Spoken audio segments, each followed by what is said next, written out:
Aloha. It was wonderful to see you today. Tell you what, we're going to go over a quick explanation of the scales, how to get our fingers around them, but I really want you just to concentrate on the first one. Keep going with our 1, 2, 3, 4, 1, 2, 3, 4. These spider exercises are going to be the foundation of everything you're going to be doing. Remember when you start with these downward strokes, you have a down, down, down. These are 4 quarter strokes. Each time we do this, we're challenging ourselves to keep them in tempo and work ourselves up the fretboard. When we get all the way through the fretboard up to the top, doing the same thing, right? We go down to the beginning again.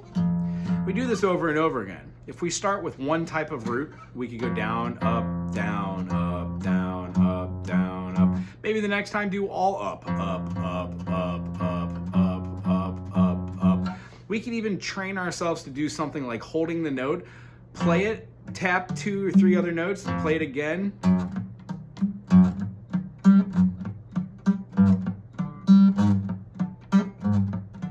This gives us spatial differentials between the different strings and how to get from one note to the other, but we can worry about that later. Just keep going with these spider exercises until they become crystal clear, fluid, and our fingers can go up and down the fretboard using both a down, down, up, down, down, up, down, down, up, down, down, up, down, down, up, down, down, up, down, down, up, along those lines.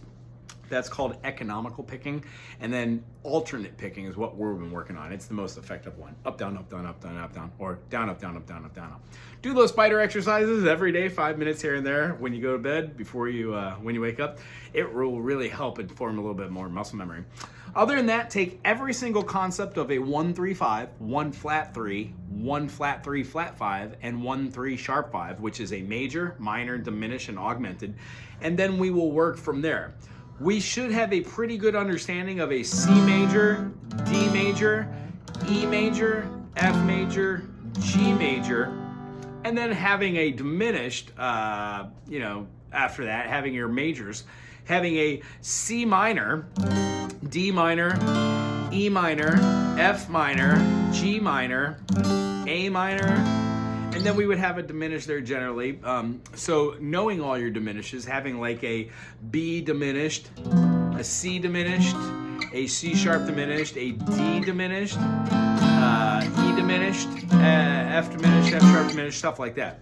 When we go through these, what we don't want them is to be foreign and you don't ask questions about them. And what should start making sense is inside of a do, re, mi, fa, sol, la, ti, do, we only have a major, minor, minor, major, major, minor diminished for every key. And the key of F, it would be F major, G minor, A minor, B flat major, C major, D minor. We would then be going to a E diminished, and that resolves to a F major again. Nice. If I did in the key of D, I'd have D major, E minor, F sharp minor, G major, A major, B minor, C sharp diminish, and then it's going to resolve to D. So when we have this process, what we learn is the majors first, the minors, what to notice as the diminished, because a B diminished will always be a B diminished in only one key, because the B diminished resolves to a half step to C. An E diminished can only be an E diminished in one key because it resolves to the F. A F sharp diminished can only be one F sharp diminished because that F sharp diminished is going to resolve to the G. We'll go over this, but what I'd like us to see is how to derive a dominant chord out of a major chord. Here we go. I'm going to do 3 examples starting with C, go to D, and then E. I would like you to figure out F, G, A, and then B, come back to the video, and then watch how those are made. Here are the first 3. C major, I get rid of my first finger to give the major 7, which is a B note, and then I put it back on and throw on a B flat, which gives me a C dominant 7. The next chord can be examined the same way by playing the C sharp by a C, C major here. We would take off our finger, get a C sharp major 7, and then when we put our fingers off, we don't have both of our fingers to do this. So what we need to do is derive a different way to come up with that C sharp. We just invert our fingers and we play the chord in a backwards way.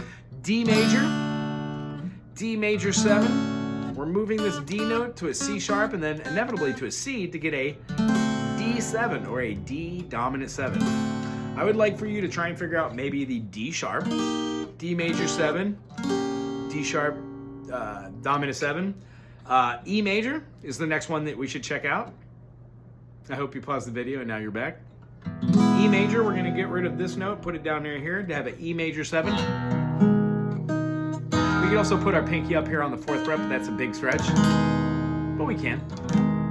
And then to take our finger off of that so the D note is open in its entirety, heck, we can even put our pinky down here on the 3rd fret of the B string for that D note as well to get an E7 or E dominant 7. This, of course, goes to an F major 7, which has a root note, a 5th, and then a, you guessed it, it's going to have our note there, our flat 7.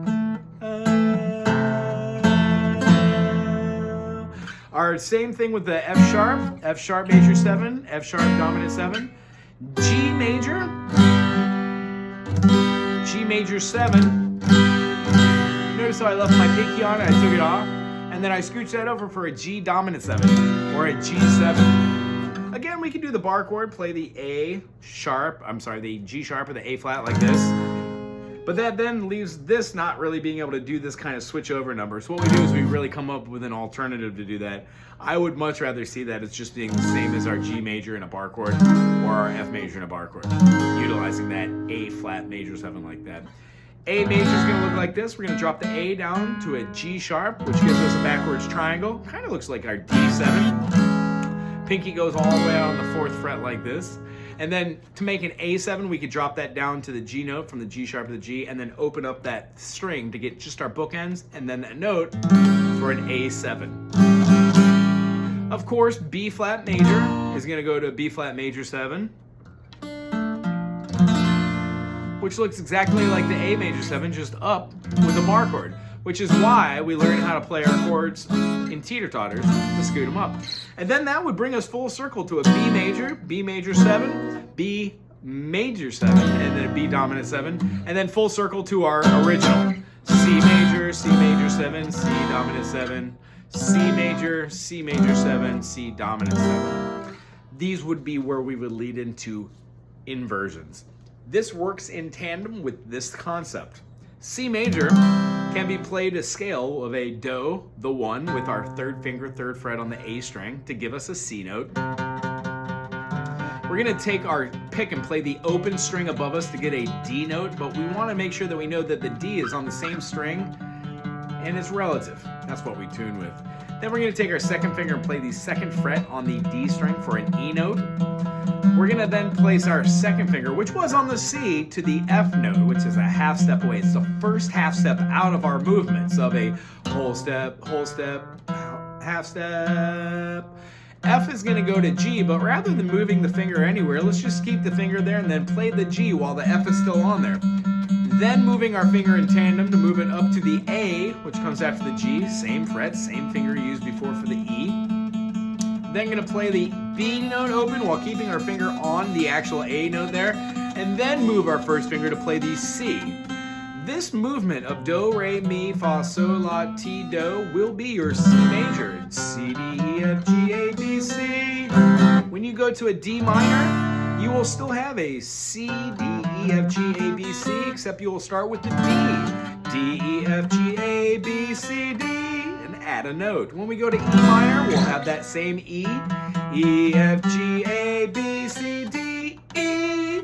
And then thusly, this introduces us to the modal system.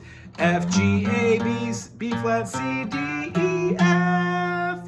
When we do this, we're using the same notes that were in the key of C, but we're exploring them through the eyes of their root notes. If this was too much to understand right here, that's a great stopping point. Work through your majors to your major 7s to your dominant 7s. Know that the takeaway is the 5th of every chord we can play as a dominant, and it functions as the diminished. Here we go.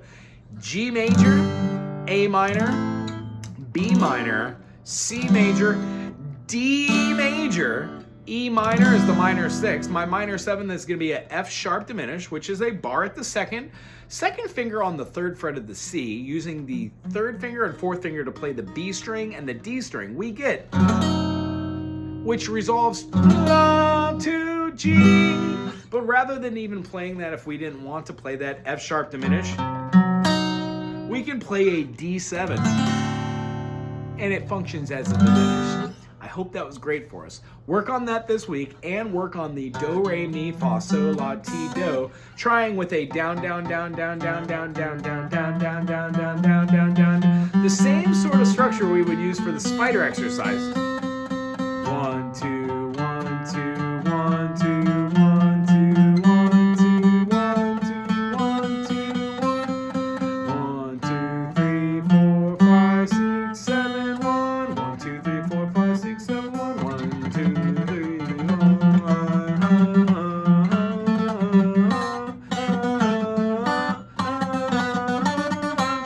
What we're doing is we're building patterns to be able to go C, E, D, F, A, G, C, E, G. So we recognize how feelings of movements of intervals work. When we talk about these, we will notice them as being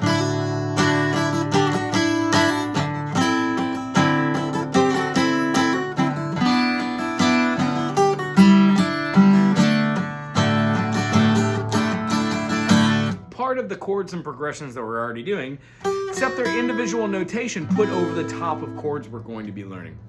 I had a great time seeing you today. I cannot wait to see you next week. Aloha.